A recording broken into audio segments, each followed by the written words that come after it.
Assalomu alaykum, hurmatli talabalar. Bugungi darsimiz TPPKda bolalarni tekshirish metodlari va mazmuni, bayonnomalarni yozdirish tartib-qoidalari bilan tanishtirish. Rejalar. Birinchisi, bolalarni baholash metodlarining nazariy asoslari va amaliy qo'llanishi. 2. Tekshiruv mazmuni, bilim, ko'nikma, qobiliyat, psixologik holatni aniqlash. 3. Bayonnoma tuzish tartibi va rasmiylashtirish qoidalari. 4. Amaliy tekshiruvni tashkil etish va metodlarni kombinatsiyalash. 5. Tekshiruv natijalarini tahlil qilish, pedagogik qarorlar va tavsiyalar berish.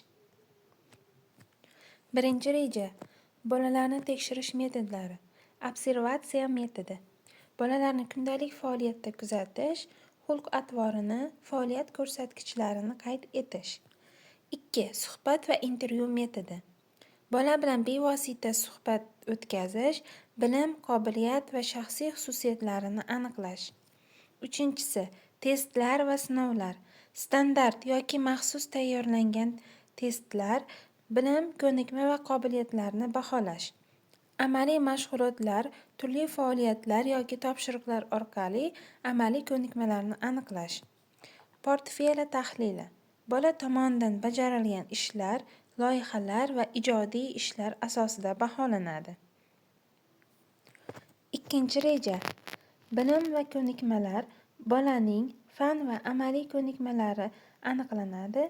Har bir topshiriq orqali bilim darajasi baholanadi. Nazariy bilim va amaliy ko'nikmalar o'rtasidagi uyg'unlik tekshiriladi. Tekshiruv natijalari bolaning rivojlanish darajasini ko'rsatadi. Olingan ma'lumotlar keyingi pedagogik ishlar va individual yondashuv uchun asos bo'ladi. Qobiliyat va iste'dod. Bolaning turli sohalardagi qobiliyati aniqlanadi. Ijodiy fikrlash va muammolarni hal qilish qobiliyati baholanadi. Mantiqiy fikrlash va analitik ko'nikmalari tekshiriladi. Qobiliyatlar asosida individual rivojlanish yo'nalishlari aniqlanadi. Natijalar pedagogik tavsiyalar va keyingi mashg'ulotlar uchun asos bo'ladi. Uchinchi reja. Bayonnomaning tuzilishi. 1. Sarlavha qismi. Bayonnoma rasmiy ko'rinishda bo'lishi kerak.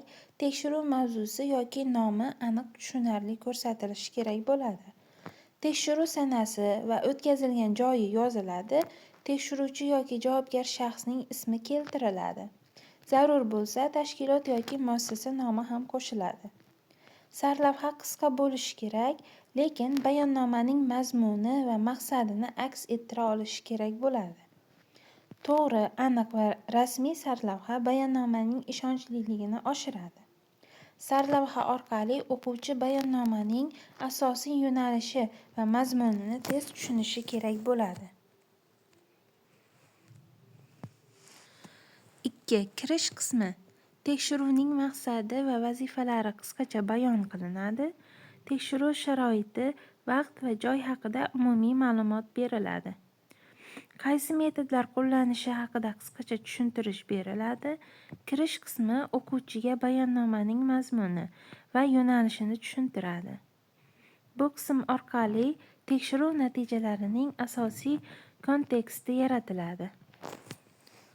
Uchinchi qism, asosiy qism. Bola faoliyati va ko'rsatkichlari bo'yicha natijalar batafsil keltiriladi. Har bir metod orqali olingan ma'lumotlar tahlil qilinadi. Qaysi ko'nikma yoki qobiliyat qaysi darajada rivojlanganligi ko'rsatiladi.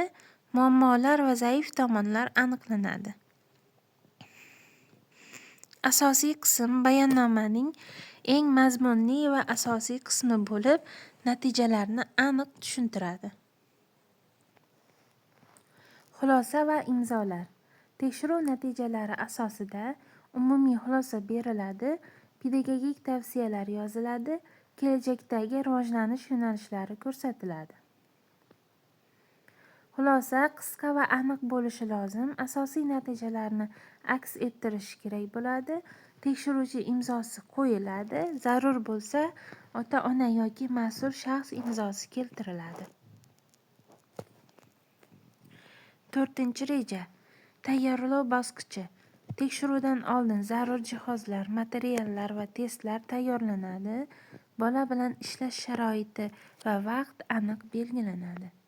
Tekshiruv maqsadi va qo'llanadigan metodlar batafsil aniqlanadi. Pedagogik reja asosida tekshiruv tartibi oldindan rejalashtiriladi. Bola va ota-onaga tekshiruv haqida tushuntirishlar beriladi. Ularning ishtiroki va roziligi ta'minlanadi.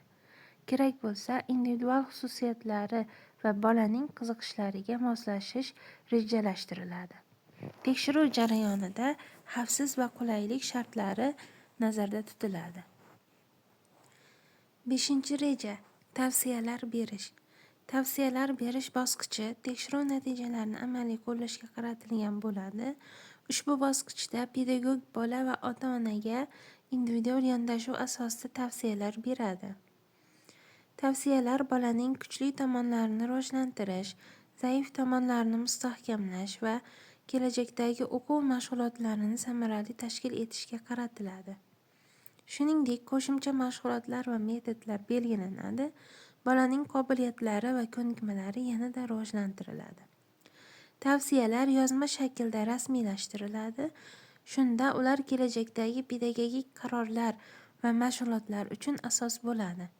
Bu bosqichning asosiy maqsadi bolani chuqur tushunish, uning rivojlanishini qo'llab-quvvatlash va ota-onaga va pedagoglarga amaliy ko'rsatmalar berish hisoblanadi.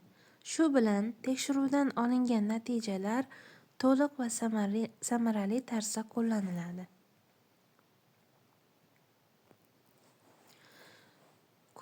Bu yerda mavzu yuzasidan savollar berilgan. Savollarni o'qib chiqib javob berishingiz mumkin. E'tiboringiz uchun rahmat.